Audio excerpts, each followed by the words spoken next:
Have you ever faced a moment in your leadership journey where everything around you was changing and the path forward was anything but clear?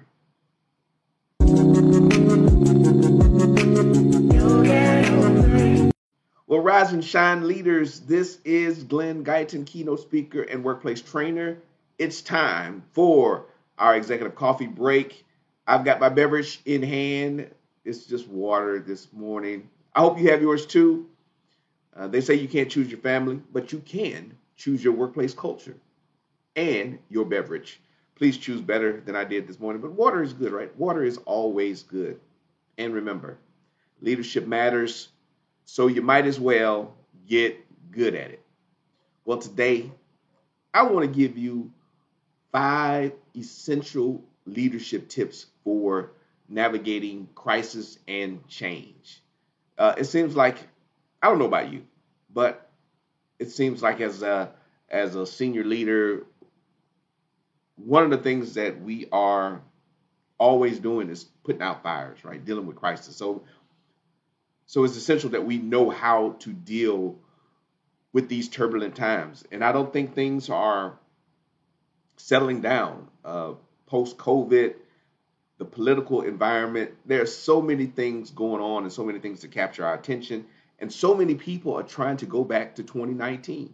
And I tell people 2019 is never coming back. That that pre-COVID world is not coming back. It's gone. It's done. And so many people are trying to recapture what was going on before our global pandemic. But I think our world has changed forever. It was a significant moment in time. If you are a sci-fi fan like I am, if you've ever seen when they try to go back in time and change history, there are sometimes that are fixed points in time that can't be changed. And so when they go back and try to change history, things always kind of go back to this fixed point. I think that uh, pre-COVID is kind of this fixed point, and things aren't going to ever go back to the way they were. It's a really important moment in our time and our history, and the world's going to be forever changed. So we have to embrace that. So 5 things that I want you to think about, especially as a forward-thinking leader, a visionary leader. These are some things that I want you to consider. So tip number 1: embrace transparency. And this is so important that in a time of crisis, the first step in effective leadership is embracing transparency. And there have been a number of studies on this. I think McKinsey and Company did a study that talks about the importance of transparent communication during times of upheaval. So as a leader, it's important that we openly share information about the situation, whatever it is, include the challenges that are going on and the steps the organization has taken to address them. Again, we want to build trust and credibility in the workplace. And transparency really fosters a culture of unity and of resilience. There was a time when we tried to hide things from people. I don't know why. I don't know why we've tried to hide things in the past, but we live in the information age. The word is going to get out. People are going to find out what's going on, and so it should come from you as the leader.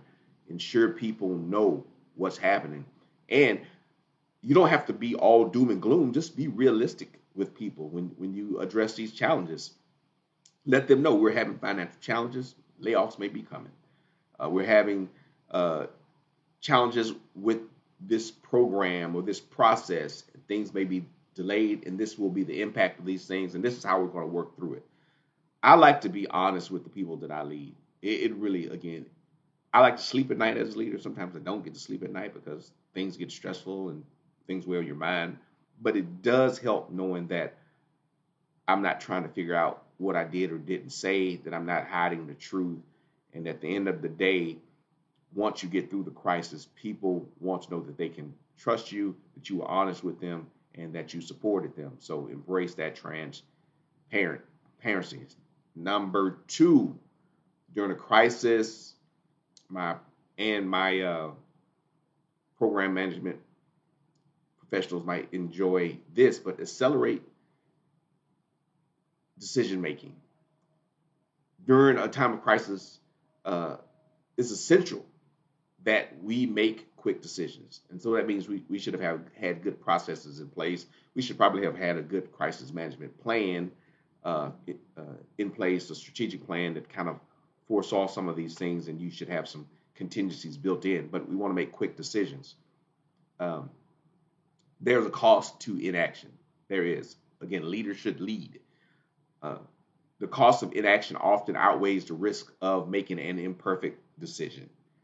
To lead effectively, develop a streamlined process for gathering information and making decisions quickly, and you need to do that now. That's why you have a crisis management plan so that you know how decisions are going to be made. You can make them quickly in the time of crisis, and you don't have to do a lot of unnecessary thinking, right? That uh, thinking where you're fearful, right? And so in times of crisis, sometimes we're fearful that we're going to make the wrong decision. Just have a process, and leaders lead. Man, I will say I love a good crisis, but as a leader, I love a good crisis. It's an opportunity for me to use some visionary thinking. It's an opportunity for me to think outside the box. It's an opportunity for me to take risks without the fear of undue criticism because hey, things are in chaos. Somebody has to make a decision, and it's an opportunity, yeah, for you as a leader to set things in the right direction. So there's a saying like, "Hey, never let a good crisis go to waste." I believe that. Never let a good crisis go to waste. You can make some decisions in that time that sometimes people may have been reluctant for you to make. And this is not trying to take over like a coup. I'm not advocating for a coup d'état or anything like that. I'm just saying that sometimes a crisis will give you an opportunity to move the organization in the right direction. And all of those barriers that existed before, they kind of go away because things are in chaos. And somebody needs to lead, and somebody needs to make a decision. And that somebody needs to be who? It needs to be you. All right. So think about that, put some things in place so that when a crisis occurs, you are ready to move. During a crisis, tip number 3, prioritize employee well-being. The well-being of your team is so important. A lot of research out there that supports this, but during a crisis, people get stressed. Let them know that you care, that you're there for them. Put some things in place to take care of your employees during a time of crisis. They may be working long hours. They may not get to spend time with their family. They may not get to eat. They might need some extra caffeine. So as a leader, ensuring access to also to mental health resources and supporting flexible work arrangements can make a significant difference. You may have to give people time off after the crisis. You may have to, again, rearrange work schedules uh, in the midst of the crisis if people are having to work long hours, they're highly stressed. Make sure you promote your EAP programs so people know what benefits they get. You have to remind them, HR department leaders remind people of the benefits that they get during these stressful times. If you see it happening, let them know these are the things that you have access to. You might even want to give a call to your EAP provider to make sure things are working well, like you're paying them to work.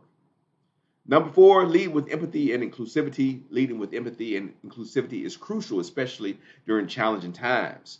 According to Forbes, leaders who demonstrate understanding and compassion toward their team's experience foster a supportive culture that can navigate any crisis. And yeah, some people more than others need this, but I think we all need support. And you may need support. Uh, be empathetic to yourself, leader, CEO. Sometimes we can be hard on ourselves, and I want you to take care of yourself during a crisis because if you break down, if you fail, everything else fails. So you have to take care of yourself. Get your counseling, get your therapy, take breaks when you need it. Trust your number 2 to carry things out. Make sure you've cast a good vision. So leading with empathy also includes you. Uh, and I'm hard on myself, right? The standards I place on myself are much harder than the standards any organization has placed on me. I am harder on myself, and you may be just like that. If you are a senior leader, executive, and a CEO, you don't get to these positions by taking it easy on yourself, right? You challenge yourself, you push yourself, And so remember, during these times of crisis, you can't overdo it and you have to take care of yourself. You are not the supreme deity that controls the universe. You are not. Because if you drop dead today, somebody's going to take your place. One of your VPs, they are going to move into your position. They may shed a tear. They may, hey, you know, uh, Paco was a good CEO, but he's gone. I'm gonna move right on into that big office. Sherry, she was so wonderful. I love Sherry. She was the best boss I ever had.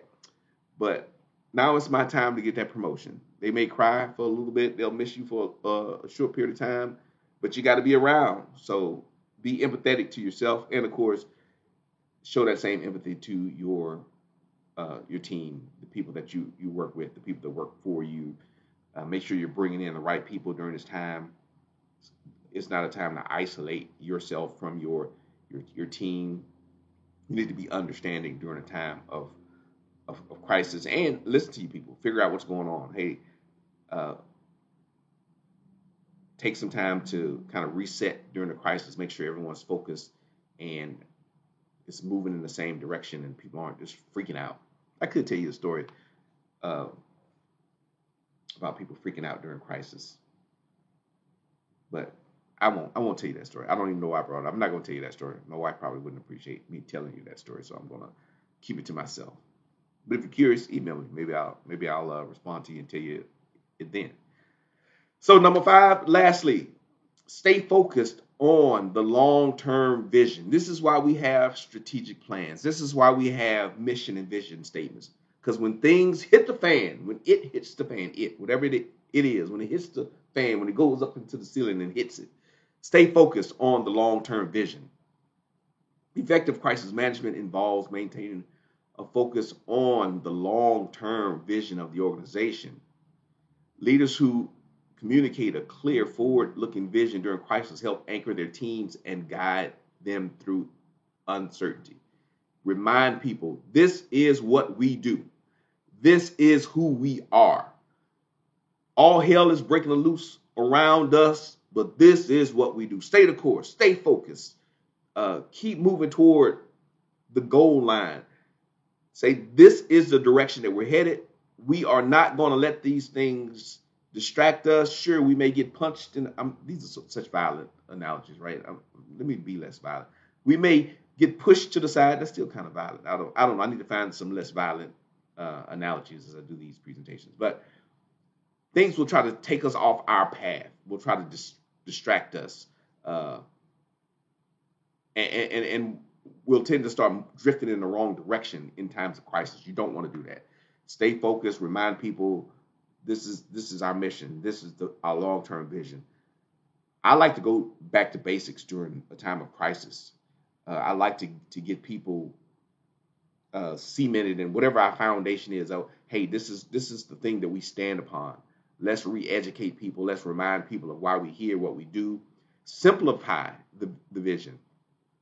I worked with an organization one time. They had a vision statement, a plan, and it was so complicated. Like I was on staff at the time when it was created, and I didn't even read it. It's too much. Like I don't have time to be reading all this stuff, right? I don't have. It was too dense for it to motivate people to act and move in a certain direction. So when I became the leader of the organization, I redid it. I changed it, made it really simple. I made it into a couple of bullet points. Now that wasn't the whole plan, but the part that was communicated to people was really short, really simple. Now we had some studies and we had other things that we put in place around it. And some people did the whole in-depth study, but most people just needed to remember the 2 or 3 things that were essential to the mission of the organization. That's what we want to do. We want to stay focused on those things and not confuse people. Give them a firm foundation to stand on during crisis, and then you can get complex after things settle down. But initially, we want to really stay focused, keep people focused, keep them moving in the right direction. And in a time of crisis, sometimes you have to react. You don't have time to do a lot of thinking and processing. So we want to keep moving forward in a healthy way during these stressful times. So my challenge for you today is this is what I want you to do. Really simple. I want you to revisit your organization's vision statement this week and identify ways to reinforce this vision through your communication and actions. Make sure this is a part of your crisis communication plan. So revisit your organization's vision statement this week. Read it. Read that vision and mission statement and think about it. When was the last time that you read the mission and vision statement of your organization? It might have been a while. I don't know. But do it today for me. All right. Thank you all so much. So as we close, let's not forget the strength and perseverance that it takes to lead with empathy and inclusivity. Better leaders get better results. So to every one of you leading the charge for a more supportive and engaging workplace, I leave you with this. Stay bold, stay inspired, and remember that your actions today shape the culture of tomorrow. You all have a wonderful, wonderful, wonderful day. This is Glenn Guyton.